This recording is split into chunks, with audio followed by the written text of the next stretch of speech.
जारी है। चलिए अब बात करते हैं वल्लभ नगर उपचुनाव की, जहां बीजेपी चतुष्कोणीय मुकाबले में फंसी नजर आ रही है।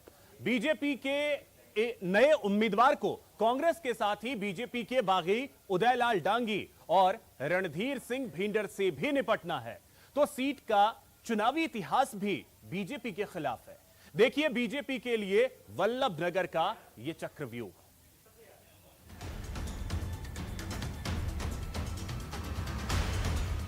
कि वल्लभ नगर की जनता बदलाव चाहती है। हम लोग पिछले 9 चुनाव में केवल एक बार काबिज हुए, इसलिए उन्होंने भारतीय जनता पार्टी की नीतियों को, भारतीय जनता पार्टी की विचार को ठीक से उस तरीके समर्थन हमें मिला नहीं था। बीजेपी के लिए मरुधरा की सबसे चुनौतीपूर्ण सीटों में से एक है वल्लभ नगर, जहां पार्टी ने एक नए चेहरे पर दांव खेला है।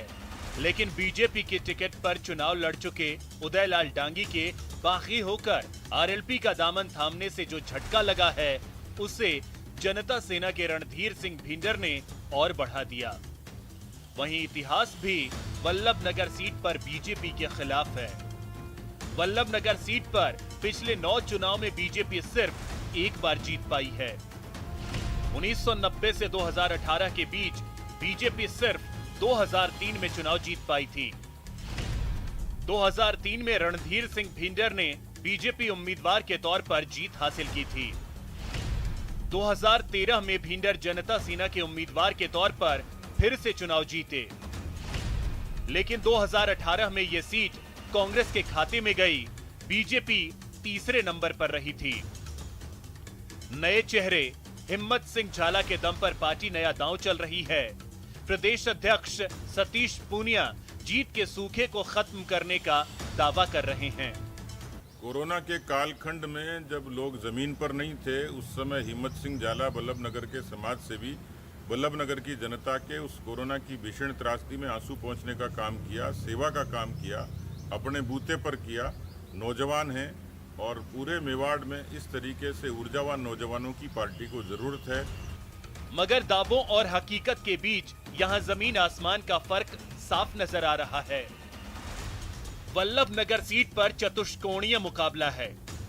बीजेपी को कांग्रेस के साथ ही उदयलाल डांगी और रणधीर सिंह भिंडर से भी पार पाना होगा। डांगी और भिंडर का बीजेपी से नाता रहा है और वोटर भी एक जैसे हैं। बीजेपी ने हिम्मत सिंह झाला को टिकट दिया है, जो समाज सेवी के तौर पर इलाके में जाने जाते हैं। वल्लभ नगर में ओबीसी, एससी और एसटी मतदाता निर्णायक होंगे। गाडरी, भील, रावत, डांगी, मेघवाल और जाट समुदाय के यहां अच्छे खासे मतदाता हैं। मेनारिया ब्राह्मण और महाजन समुदाय भी किसी का खेल बनाने और बिगाड़ने की ताकत रखता है।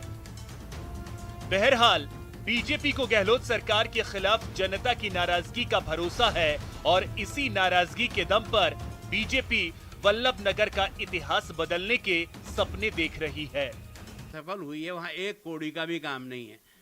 और अगर होता तो गजेंद्र सिंह जी जो है ना दूसरे खेमे में क्यों जाता। उसका कहना तो यही था सरकार ने मेरे क्षेत्र में कोई काम नहीं किया।